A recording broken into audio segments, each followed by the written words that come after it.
Matale defends ANC Youth League and APC announces new leadership. I'm Lebo Changela with this news update. Limpopo Premier Castle Matala has come to the defense of the ANC Youth League and its calls for the nationalization of mines. Matale was delivering his political report at the ANC Provincial Elective Conference at the University of Limpopo in Polokwane.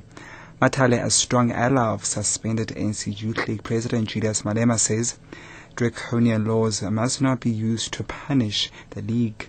Matale is fighting for re-election as a chairman with a limited control over his administration after 5 departments were put under national control. Matale says the laws used to take over control of provincial government departments must be discussed. We have accepted this move and committed ourselves to cooperate with the national government, and work has commenced in that regard.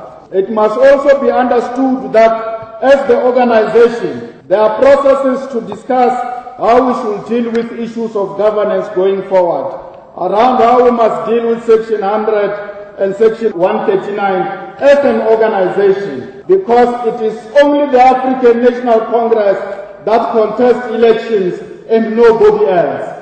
The new leadership for the African People's Convention has been announced during the second day of the party's congress in Mangaung.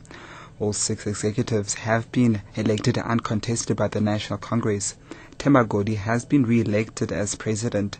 He praised the ANC and wished them well when they'll be celebrating their 100th anniversary next year.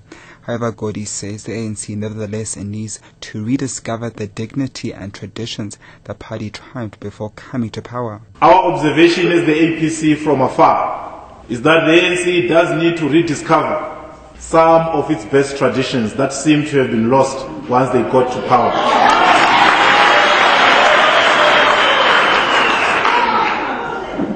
Otherwise, corruption, the poverty amongst our people, the inequalities, the poor education for the majority, a failing health system threatens the legitimacy of the ANC as a liberation party.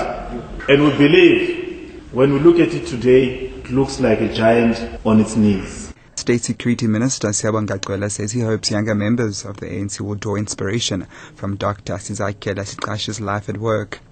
Cwela was speaking at the funeral of the first Director General of the National Intelligence Agency. The 74-year-old died on Tuesday after a short illness. Dr. Siqashi also served the intelligence unit of the ANC in exile and worked as chair of the Intelligence Services Council on conditions of service. He joined the ANC in 1959 and Umkhonto weSizwe in 1970. Cwela had this to say. As a state security agency, working in consultation with the family, we would like to find an appropriate honor in the memory of his contribution to the intelligence community. This will be announced during the Intelligence Services Day in February next year. Dr. Siqashi was ready to lay down his life to liberate his people, his country, and to be of service at all times. His selflessness and humility needs to be emulated and encouraged. And 2 women have burned to death and a driver and 2 children have been seriously injured in an accident on the N1 between 3 Sisters and Richmond in the Karoo. Western Cape Traffic Chief Kenny Africa says the accident occurred when a tire burst on the trailer the vehicle was towing. The driver lost control and the vehicle burst into flames. Africa says the road has been closed to traffic. Our SkyMed helicopter from Cape Town just landed on the N1 to take the seriously injured passengers to the hospital. We would like to urge our motorists who's currently on that road to please be patient. We will try our utmost to open the road as soon as possible.